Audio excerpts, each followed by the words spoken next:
O bod y da iawn i chi gyd, a chroeso i chi Oedfa, croeso i'r bobl sydd wedi ymuno gyda ni ar Zoom hefyd. Ac wrth gwrs, ni'n croesawu Dylan yn ôl wedi daeth i Zeland Newydd. Yn siŵr bod wedi cael amser, wedi clywed peth o'i hanes yn yr undeb. Dwi'n ni'n edrych ymlaen yn fawr iawn i glywed mwy i amser yno. A tra bod ni'n sôn am yr undeb, gyfan ni undeb arbennig iawn, fel so chi wedi llwyddo i ddal, falle bod rhaid o chi wedi bod yna, neu chi wedi llwyddo i ddal ar dros y we. A dwi'n siŵr, os ydych chi'n gwrando nos Iau, byddwch chi'n gwerthfawrogi pregaeth grymus iawn a heriol iawn gan Dylan yn yr undeb, gen i diolch iddo fe am hynny. Prynawn yma, wrth gwrs, mae Ogwr yn cael ei gynnal lan yn Parch Dylan. Mae yna angen gwirfoddolwyr eto, os yna rhyw rai yn gallu helpu ar stondin yr ofalaeth, bydde Dylan yn gwerthfawrogi hynny yn fawr iawn. Yn anffodus, does na ddim paned bore yma. Ni wedi gorfod trin y carped, yn y neuadd, oherwydd pryfaid. Felly, dyn ni ddim yn gallu defnyddio'r neuadd y bore yma. Ymddiheiriadau am hynny, ond fe dewch i costa ar ddiwedd y gwasanaeth, yn siŵr lle ni'n cael cwmni'n gilydd yn y fan honno. Yn ystod yr wythnos, wrth gwrs, mae Richard yn lansio ei lyfr, Imagining Luke Acts in Roman Britain. Mae hynny'n digwydd nos Fawrth nesaf am 7:00 yn neuadd y Tabernacl, felly dewch yno i gefnogi. Sori? Yn y capel, sori, achos y pryfed, efe? Ie, achos y pryfed. Dyn ni ddim yn gallu bod yn y neuadd. Fan hyn fyddwn ni te nos Fawrth am 7:00, felly dewch fanna. Oedfa'n debol sy'n nesaf, ie, Dylan? Mae'n oedfa'n debol sy'n nesaf yma ym Mehefin am 9:45. Felly, dewch yma, Dylan fydd gyda ni. Mae'n oedfa gymyn. A wedyn nos Sul nesaf, pythefnos i heddi, mae'n oedfa hwyrol Zoom am 6:00. Mae yna nifer o bethau eraill yn digwydd yn ystod yr wythnosau nesaf, a jyst edrychwch ar y copi cyfredol o Koinonia a gewch chi'r newyddion i gyd yn y fan honno. Felly fe nawn i'r casgliad yn awr, os gwelwch yn dda. O ddew ni'n taro cnefol a sanctau, derbyn yr chofion hyn i waith derbyn sydd. Ac wedi derbyn o'r cynnig sydd derbyn hynna hefyd yn yr un. Gan fod yn gofyn i'n opsiwn enw ac yn hiriant yn nadwy sydd. Bore da. Yn hyfryd gael eich cwmni chi y bore yma. Ac mi rydw i yn gwisgo fel taswn i'n mynd i wasanaeth yn y Pacific. Reit.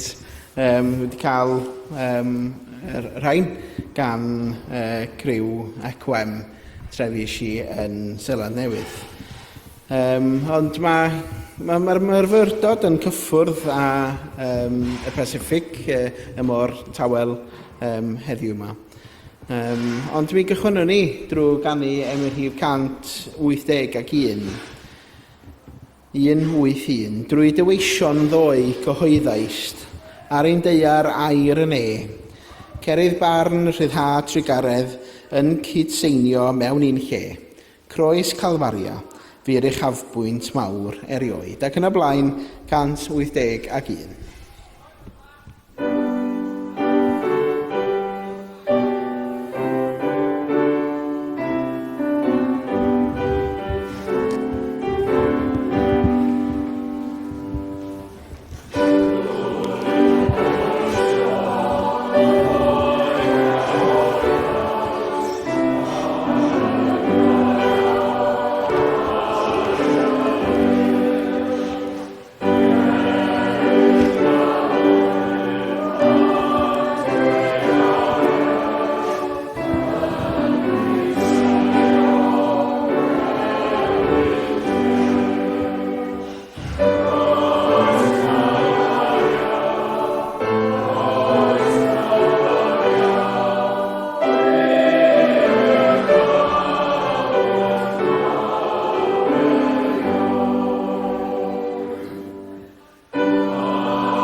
Yn darlleniad cyntaf ni bore yma o lyfr y Pregethwr, ac ychydig adnodau o benod 4, sef adnodau 9 i 12. Ac yna byddai'n mynd at darlleniad cyfarwydd yng Nghyntaf Corinthiaid 12, lle mae'n sôn am llawer o aelodau mewn un corff. Y mae 2 yn well nag 1. Oherwydd y maent yn cael tal da am ei llafur. Os bydd y naill yn syrthio, mae'r llall yn gallu godi. Ond gwair un sydd ar ei ben ei hun. Pan yw'n syrthio, nid oes ganddo neb i'w godi. Hefyd, os bydd 2 yn gorwedd gyda'i gilydd, fe'r naill yn cadw'r llall yn gynnas. Ond sut y gall un gadw'n gynnas ar ei ben ei hun? Y gellir trechu 1, yma 2 yn gallu gwrthsefyll. Ni ellir torri'r haf dircainc ar frys. Oherwydd fel y mae'r corff yn un a chanddo lawar o aelodau, a rheini oll ei bod yn llawer yn un corff, fel hyn y mae Crist hefyd. Oherwydd mewn un ysbryd y cawsom i gyd yn bedyddio i un corff, boed yn ei ddewon neu yn roegiaid, yn gaeth weision neu yn rhyddion, a rhoddwyd i bawb ohonom un ysbryd i'w yfed. Oherwydd nid un aelod yw'r corff, ond llawer. Os dywed y troed gan a dwyf yn llaw neu dwyf yn rhan o'r corff, nid yw am hynny heb fod yn rhan o'r corff. Ac os dywed y glist gan a dwyf yn llyged neu dwyf yn rhan o'r corff, nid yw am hynny heb fod yn rhan o'r corff.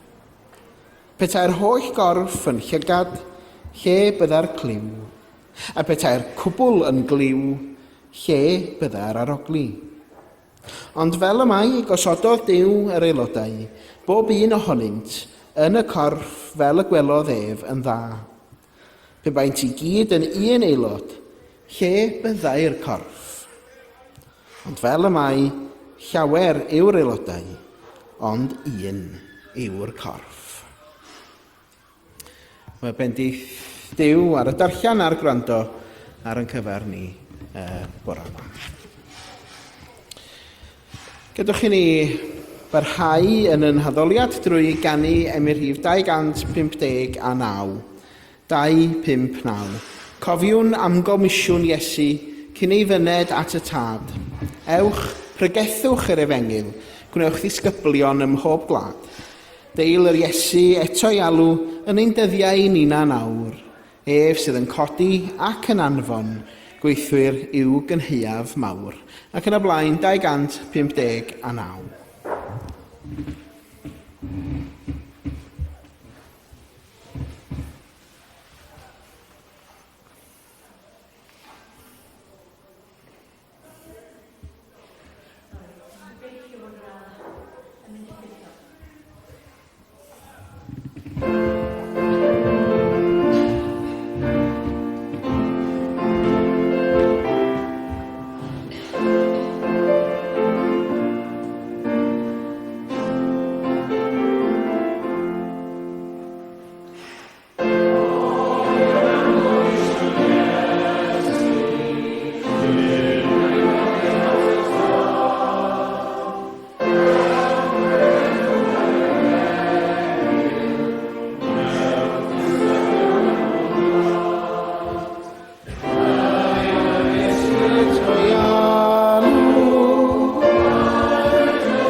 Gadwch i ni droi at yr arglwydd mewn gweddi. Gadwch ni weddio.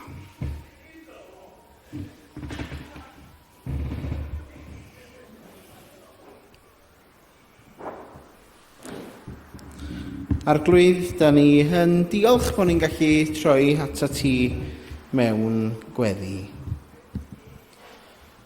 Mi fyddwn ni mai Duw heddwch a Duw gobaith wyt ti. A da ni'n diolch i ti am dy bresenoldeb yn ein plith. Wrth i ni fyfyrio ar dair agor ein calona i dderbyn dy heddwch, nid heddwch sy'n dibynnu ar ymgylchiadau, ond yr heddwch dwfn sy'n dod oddi wrth Grist. A da ni'n gwneud hynny ar glwydd mewn y byd, sydd yn aml yn llawn gwrthdaro, ofn a rhaniadau, ond rwyt ti wedi'n gwneud ni yn offerynnau dy heddwch. Dysga ni i garu yn hytrach na chysau, i faddau yn hytrach na dal dig, ac i adeiladu pontydd yn hytrach na waliau. Oherwydd cawsom hyn hatgoffa arglwydd o'r darlleniad yn gynharach, yn bod ni yn llawer o rannau mewn un corff. Nid un rhan, dydy popeth ddim yn glist, a dydy popeth ddim yn llaw. Na, mae ni i gyd sydd yn creu corff Crist, ac felly mae pob un ohono ni yn doniau arbennig i'w gyfrannu tuag ato. Y doniau hynny yr wyt ti yn gofyn amdano ganddo ni, i gyfrannu at dy heddwch di a thobaith di yn byd. Ac felly, da ni'n gofyn i ti arglwydd i fendithio rhai sydd yn byw yng nghanol rhyfel a thrais ac anghyfiawnder yn y byd ni. Yn gofyn i ti gofio y rhai sydd yn galaru, y rhai sydd wedi colli anwyliad, y rhai sy'n hiraethu am ddyfodol mwy diogel. Boed y deyrnas o gyfiawnder a heddwch yn dod yn fwy gweladwy trwy ein geiriau a'n gweithredoedd yn ogystal. Gofyn i ti i'n hanfon ni allan i fyw'r neges yr ydyn ni am ei glywed. Fel pobl sydd yn dwy'n goleuni gobaith a heddwch i'n cymunedau ni. Ymdawelwn am ychydig i gyflwyno'n gweddiau personol i ti. Y gweddiau hynny sydd ar yn calona a'n meddyliau. Mi gyflwyno nhw i ti yn awr.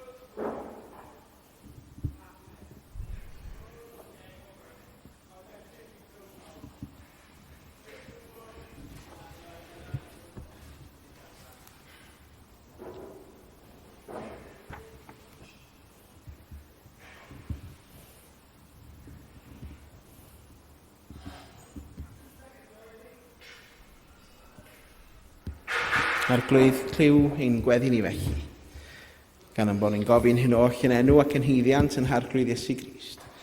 Yr un a'n dysgodd i weddio i ddweud gyda'n gilydd. Ein tad, o rhwng yr wyt yn y nefoedd, sang teiddiau'r denw, deled y deyrnas, gwneler de wyllus, megis yn y nef, felly ar y ddeiar hefyd. Dyro i ni heddiw ein bara benyddiol, a madda i ni ein dyledion. A maddiwn unau ein dyledwyr. Brofedigaeth, beth yw'r gwared ni rhag y drwg, cynnes eiddo ti o'r deyrnas, a'r nerth, a'r gogoniant, yn oes oesoedd. Amen. Wel, fyddaw yn emi nesaf ni, 243, 243, byw ha dy waith o arglwydd mawr, dros holl derfynau'r ddeiar lawr. Drwy roi tywalliad nerthol iawn o'r ysbryd glân a'i ddwyfol ddawn. Ac yn y blaen, 243.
Chi'n gweld bod fi wedi sgipio un emyn yn fanna, a hynny oherwydd pan mae'r dechnoleg yn gweithio, mae'n gweithio. Ond mae'r iPad genna fi wedi stopio chargio am ryw reswm, felly dwi'n edrych arno fo ar yn ffôn. Ond ta waith am hynny, mi ddon ni nôl at emyn 413 yn nes ymlaen. Ond, mae wedi bod yn wythnos prysur rhwng bob dim. Dod yn ôl o Seland Newydd, lle fes i yno am rhyw 4 diwrnod mewn cyfarfod bwrdd ECWM. Ac yna yn syth i fewn i gyfarfodydd blynyddol yr Undeb yn Abertawe. A braint oedd cael bod yn y ddwy le mewn gwirionadd. Wedi bod yn undeb braf iawn hefyd. Ond erna ches i fawr amser ymweld â dinas Auckland. Pryn ddys i allan o'r gwesty, ond mi oedd Dydd Sul yn arbennig oherwydd mi ges i gyd addoli gyda eglwys leol yn Auckland, ac wedyn eisi i amgueddfa y Mawri yn Auckland, ac mae'r llun o'r amgueddfa yn fan hyn. A rhai o'r pethau oedd yn digwydd hefyd, mi roedd na rhai yn gwneud yr haca, ac mae'n siŵr bod ni gyd yn gyfarwydd ar haca yn dydan, oherwydd mae o cyn gêm rygbi yn aml iawn, ond mae yna wahanol fathau o'r haca i gael.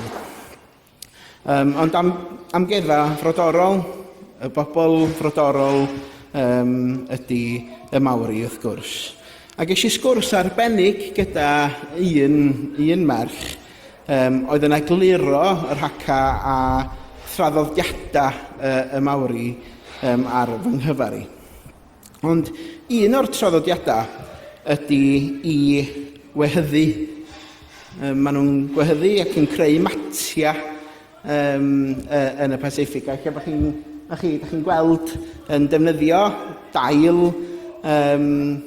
palmwydd weithiau, dail o goed coconut, ac weithiau yn defnyddio dail eraill hefyd i greu matia gwahanol. Ac yr enw sy'n cael ei roi arno ydy raranga. Celf, mae o'n darn o gelf mewn gwirionedd, lle mae pawb yn dod at ei gilydd fel cymuned i greu'r campwaith yma. Dych chi'n gallu gweld hwnna, yn aml iawn maen nhw yn ei roed o ar y llawr, felly wrth i chi ddod i fewn i'r tŷ. A mae yna waith arbennig yn mynd i fewn iddo fo, ac yn defnyddio gwahanol fatha o ddail hefyd. Ond mae pob deilan, dydy pob deilan ddim yr un peth na chdi. Yna rhai i'r Mawri, felly pan maen nhw yn gwehyddu, maen nhw'n cynrychioli rhannau o'i teulu nhw. So eich bod un deilan yn di fewn, a bod hwnna'n cynrychioli ochr y fam, ynde, ac i fawrygu ochr y fam, lle mae eraill yn sôn am eu hanes nhw, rhai yn sôn am chwedlau gwahanol. Hynny ydy, pan mae'r gymuned yn dati gilydd i greu'r matia yma, yna, dych chi'n gweld fel tasa tapestry, dych chi'n cofio fel creu tapestry mewn gwirionedd, ynddo? Mae'r holl hanes yn cael ei gofnodi. Ond ledled y Pacific, mae'r un darlun yn ymddangos mewn gwahanol ffurfiau. A mae pob un deilan felly yn mynnu ei le. A pan fi popeth wedi ei wehyddu gyda'i gilydd, dawr rhywbeth sy'n gallu cario pwysau bywyd. Dyna ddyn nhw ddeitha fi, ydy mae hwn yn wedi i ni orffan o. Mae'n dal pwysau bywyd, a hynny oherwydd bod ni yn cerdded ar ei draws o hefyd mewn gwirionedd ynddo. Mae'r Apostol Paul yn defnyddio iaith debyg. Mae o yn deud fod yr eglwys fel corff yn dydy. Nid un aelod ond llawer, nid un llais ond cor, ynddo. Ac os yw un rhan yn dioddaf, mae'r cyfan yn dioddaf gyda'i gilydd. A dyna ydy gyda y Mawri hefyd a chymunedau yn y Pacific. Ond felly mae hi hefyd gyda ni fel Cristnogion ynddo. Ond heddiw, mae'r ddelwedd hon o'r mat i mi wedi wehyddu yn fwy nag addurn yn dydy. Yr mat yn dechrau, os dwi'n dechrau llacio mewn rhai manna, mae'r cwestiwn yn codi, beth mae Duw yn ei wneud pan fydd y gwehyddu'n dechrau dadwneud ynddo. Ond y pwynt cyntaf sydd gennym fi ydy bod pob deilen, ac felly pob, dwi'n cwffio yn erbyn y gwynt, ac achos bod y gwynt yn dod ffordd hyn, da ni'n clywed os ormod o sŵn, da chi fi gau hwn. Diolch. Y pwynt cyntaf ydy bod pob strand felly yn bwysig ac yn mynnu ei le. Pan fydd y gwehydd y Mawri yn dechrau, does dim un rhan sydd yn ddiwerth. Mae pob rhan o'r planhigyn yn cael ei barchu. A mae rhai dail yn cael ei ddefnyddio ar gyfer eu cryfder nhw, eraill ar gyfer y ffordd maen nhw'n teimlo a eu bod nhw'n feddal, eraill i ddiffinio ymyl y mat felly. Dych chi'n gweld bod nhw'n lliwiau gwahanol yn dydach ar y llun yn fan hyn. Ond hebddyn nhw, mae'r cyfan yn colli ei gydbwysedd. A dyna di, mae popeth mewn cydbwysedd perffaith yn fan hyn. Os yna un darn allan o le sy'r cyfan yn dechrau dadneud i gyd. Ch'od, dyna ddoethineb sydd yn mynd yn groes i lawer o'r byd heddiw ynde. Lle mae rhai bywydau yn cael eu hystyried yn bwysicach nag eraill. Ac mae yna rhai gwledydd hefyd yn cael eu trin fel pe ben nhw ddim yn cyfri o gwbl. Ac i wledydd yn y Pacific, mae hynny maen nhw'n teimlo hynny yn fwy nag unrhyw wlad arall o bosib. Os da chi wedi edrych ar fap o gwbl, ac yn aml iawn, yr hyn da ni'n ei weld yn y map ni, ydy bod y Pacific wedi cael ei dorri, yn dydy, bod o naill pen i'r llall. Hynny, maen nhw'n cael ei torri i ffwrdd. Bod yna wledydd yng nghanol y môr tawel, wel, dim ots, na ni jyst torri nhw ffwrdd a dyna map ni. Reit? Fel na, mae'r byd wedi gweld y Pacific erioed. A hynny oherwydd y myrodraetha yn byd ni'n de. Lle mae'r ymerodraeth Brydeinig wedi bod yno, dydy America rwan a hefyd Ffrainc hefyd wedi chwarae rôl yn y Pacific yn dydy. Ond mae pob un aelod yn bwysig yn dydy, medda Paul. A mae Paul yn dweud glir, ni all y llygad ddeud wrth y llaw dydw I ddim d'angan di. Ac mae hynny'n her i bob system heddiw sydd yn penderfynu pwy sy'n bwysig a phwy sydd yn ddi-ystyr. Yn y Pacific heddiw, maen nhw'n teimlo na dydyn nhw'n cael ei gweld na ei chlywed. Oherwydd mae cymunedau sydd yn byw yn y Pacific yn gorfod byw pob dydd o ganlyniad I newid hinsawdd. A da chi wedi clywed fi'n deud hynna sawl tro yn ystod y Pacific, ond pan da chi'n mynd yno ac yn gweld y ffordd mae pobl yn gorfod symud o eu hynysoedd nhw ac yn gorfod cael ei ail lleoli ac ail ymgartrefu mewn gwlad sydd yn estron iddyn nhw. Mae'r iaith yn cael ei golli, mae hanes yn cael ei golli, mae eu hunaniaeth nhw yn cael ei colli. Fel tasa Cymru yn cael ei chymryd gan y môr a bod ni'n gorfod symud fel cenedl. Drychwch am yr holl bethau fydda ni'n gofod I gadael ar ôl hefyd ynde. Mae yna, ond ni jyst hynna, mae'r môr yn dydy yn cymryd y tir, ond y dŵr ffres sydd gan nhw ar yr ynysoedd hefyd, mae hwnna yn troi'n hallt. A mae rhai fel Vanuatu a Kiribati rwan yn gorfod symud i'r rhannau o Awstralia I fyw yn barhaol.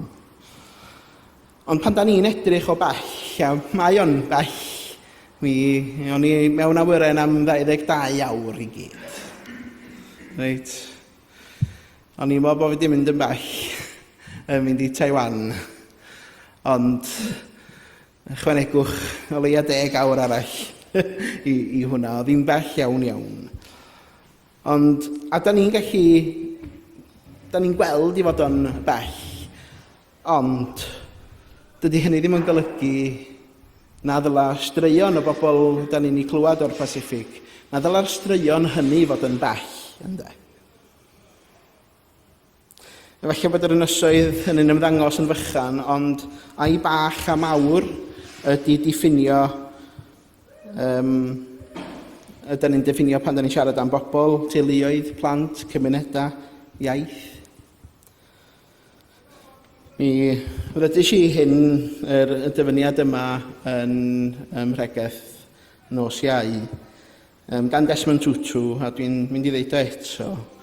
My humanity is bound up in yours, for we can only be human together, medda fo.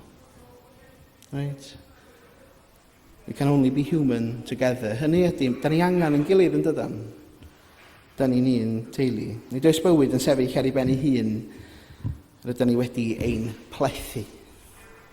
A dyna y ddelwedd sydd gan nhw pan maen nhw'n plethu ac yn creu'r mat yma. Mae'n ddelwedd o'r gymuned wedi plethu fewn ei gilydd yn un a natur hefyd. A mae'n arbennig iawn.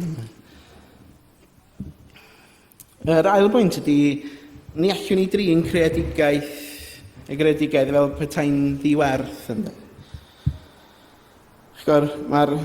Pan yn gwehyddu, os ydy'r mat yn cael ei gam-drin, mae'r holl weiad yn gwahanu oddi wrth ei gilydd. Mae popeth yn datod mewn gwirionedd.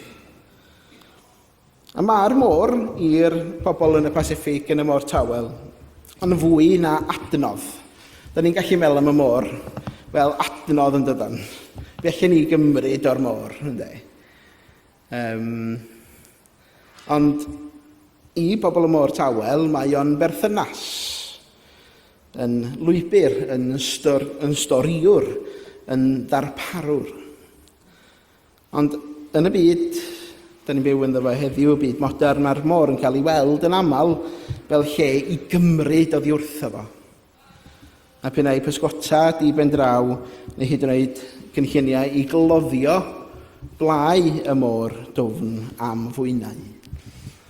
Ac mae'r Pacific yn gweld hynny, mae gwledydd y Pacific yn gweld hynny dro ar ôl tro lle mae yna gwmnïau mawr yn cyrraedd ac yn cloddio. Hynny ydy, maen nhw'n chwalu gwely'r môr felly. Ac o wneud hynny, maen nhw'n dinistrio y bioamrywiaeth a'r ecosystem sydd yn y môr. Mae cwestiwn moesol mawr yma, pam nad ydyn ni hyd yn oed yn deall y bywyd sydd yn y dymderoedd hynny, a oes gennym yr hawl i dorri ac i agor ynddo. Jürgen Moltmann ddywedodd yn atgoffa ni, nid meistri'r ddaear ydym ni, ond gwesteion ynddo. Gwesteion ydyn ni. A mae gwesteion yn ymddyn yn wahanol i berchnogion yn dydy. Nid ydyn sy'n dinistio'r tŷ y maent yn aros ynddo fo. Ac yna, a cof poenus arall yn y môr tawel yn does. Un o'r pethau problemau mwyaf maen nhw wedi weld yn ystod y degawda diwethaf ydy ffordd mae gwledydd fel America, Ffrainc a Prydain hefyd wedi bod yn testio arfau niwclear. Yn testio'r arfau niwclear yn y Pacific. Ac faint ydyn ni wedi clywed am hynny o bosib? O bosib, da ni ddim wedi bod yn clywed am hyn. Ond mae o wedi difrodi ecosystema cyfan yn y Pacific, lle maen nhw wedi gweld newid hefyd yn y pysgod sydd yn y gwledydd hynny. Roedd yn ystod yn cael ei defnyddio fel pe baint yn wag yn dod tra bod pobl yn byw gyda chalaniadau hir dymor, salwch a throma hefyd o glyniad i niwclear. A mae'n dangos rhywbeth dyfnach hefyd yn dydy pan fydden nhw'n anghofio bod y cread yn fyw ac yn gysylltiedig â phobl. Bydd yn dechrau yn torri fo heb feddwl. A Dietrich Bonhoeffer yn dweud bod cymdeithas yn cael ei mesur gan yr hyn mae'n ei wneud dros ei phlant. A gellid ymestyn hynny hefyd. Mae'r hyn a wnawn ni'r ddaear heddiw yn penderfynu beth sy'n cael ei drosglwyddo i'r rhai nad ydynt eto wedi ei geni. Da ni wedi bod yn dilyn y 5 peth personol yn dros y misoedd diwethaf ac mae yna sesiwn wsos nesaf, sesiwn uwchgylchu dillad. Felly, os ydych chi ffansi dod draw i hwnna yn Tabernacl Porthcawl, os gennych chi fotwm ar goll a bod chi eisiau botwm newydd ar eich crys, yna dewch efo draw. Dwi'n yn gaddo na fi fydd yn gwneud, ond mae genna fi ambell beth. Ond beth ydy, da ni'n meddwl yn fwy creadigol ynghylch a sut ydym ni'n defnyddio'r adnoddau sydd gennym ni'n am byd. Dyna'r peth bwysica, ydy bod ni'n meddwl yn fwy creadigol, ond bod ni yn fwy tecach i'r byd ynddo. Chod mae newid hinsawdd, colli bioamrywiaeth a llygredd, nid yn unig yn faterion gwyddonol, maent yn faterion ysbrydol hefyd i bobl y Pacific. Maent yn gofyn pa fath o bobl yda ni pan fyddwn ni'n trin creadigaeth Duw, pe bai yn ddiwerth. Ac yna mae Crist, y gwehydd, yn trwsio'r hyn sydd wedi ei dorri. Y trydydd gwirionedd yw'r un sy'n rhoi gobaith ynddo. Ac un o'r pethau harddaf am wehyddu yw hyn pan fydd y mat yn torri, ac mi fydd o. Mae mati yn torri. Dydy o ddim yn cael ei daflu i ffwrdd. Ac yn aml mae'n cael ei atgyweirio. A mae'r llunna newydd hynny'n cael ei phlethu i mewn iddo. A mae'r patrwm yn cael ei adfer, fel ydych chi'n gweld yn y llun yn fanna. Yn cael ei adfer yn araf ac yn ofalus. Ac mae hynny'n ddelwedd o waith Duw yn ein byd ni heddiw. Nid yw'r byd yn berffaith, na chdi? Mae wedi dorri mewn llawer o lefydd. Mae wedi datod mewn llawer o ffyrdd hefyd. Rhwng pobl, rhwng cenhedloedd, rhwng dynoliaeth a natur. Ond nid yw Duw wedi rhoi'r gorau iddi, na chdi. Mae Crist yn dod i mewn i'w ganol o. Ar y groes mae Duw yn mynd i mewn i'r toriad ei hun. Nid o bellter, ond i fewn i'r boen. Ac yn yr atgyfodiad, mae'n dangos nad yw'r rhwygo yn ddiwedd y stori. A mae Paul yn deud fod Duw yn cymodi pob peth iddo'i hun. Nid dim ond eneidia, ond y cyfan pobl tir môr cread. Fe ddedodd y Pap Francis fod popeth wedi ei gysylltu. A mae hynny'n iaith y gwehydd yn dydy. Nid oes llunyn ar wahân, mae popeth yn effeithio ar bopeth arall. Felly mae'r eglwys yn cael ei galw i fod yn rhan o'r gwaith atgyweirio hynny hefyd yn dydy. Ond braint ni ydy cael gwneud hynny. Gwrando ar y rhai sydd yn dioddef, sefyll gyda'r rhai sydd ar y rheng flaen o newid hinsawdd.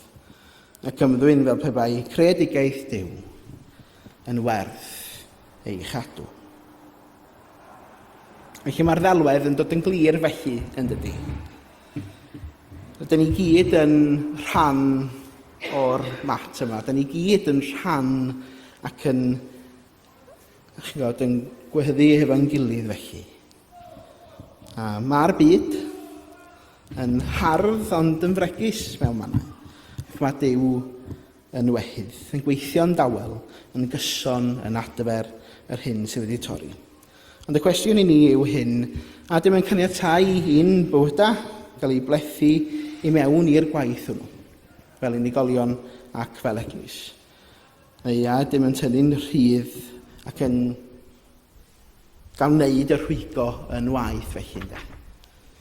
Herwydd, un diwrnod, da ni'n gwybod yn dydan, bydda ni'n gweld y mat yn orffenedig, pob llunyn yn ei le, pob toriad wedi adfer, a pob bywyd wedi gofio. A byddwn ni'n sylweddoli nad oedd dim wedi golli yn wylo'r prif wehydd ein harglwydd. Mwyn i enw. Amen.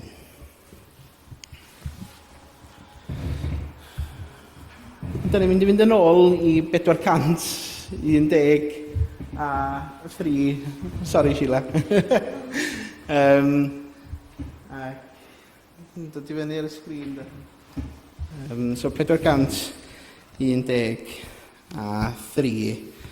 Rwy'n caru enw Iesu brenin yn ef sy'n cyfrannu gariad rhad. Bendigaf enw Iesu. Bydd i'm i'n frenin a dangos i'm y tad. Ysbryd y gras, ysbryd y nerth. Goleuan deall gwan. Rwy'n caru enw Iesu goleuni'r byd. Rhod y gwmni ym mhob man. Ac mi ganon ni yr emyn yma ychydig wythnosau nôl i, os dwi'n cofio, rhyw fus yn ôl.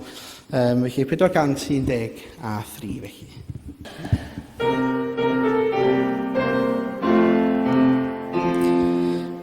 Rwy'n caru enw Iesu brenin y nef sy'n cyfrannu gariad rhad. Bendigaf enw Iesu bydd i mi'n brenin a dangos i'm y tad. Ysbryd y gras, ysbryd y nerth, o'i deall gwan. Rwy'n caru enw Iesu goleuni'r byd, rhod y gwmni ym mhob man. Rwy'n caru enw Iesu cyhoeddinaeth ac mae'n ymbil dros o fi.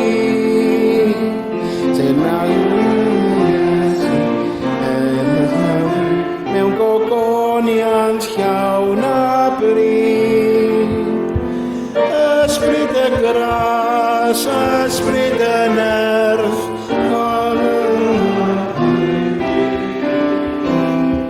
Rhodoraf enw Iesu, i farw dros o fi'n yn berffaith.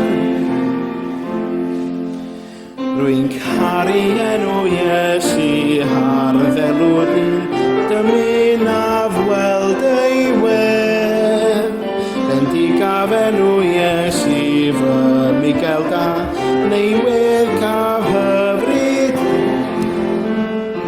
Ysbryd y gras, ysbryd y nerth, goleuni'r byd.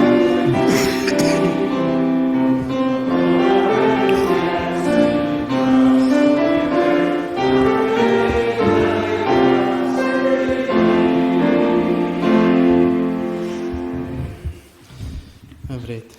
Diolch yn fawr. Sa'n ni'n dysgu emyn fela bob tro, sa'n hyfryd. Diolch i Sheila am yn harwain ni. Gydych chi orffan efo'r fendith felly. Y gras sy'n harglwydd Iesu Grist a chariad Duw, a chymdeithas yr ysbryd glân, a fyddo gyda chi o'i. Amen.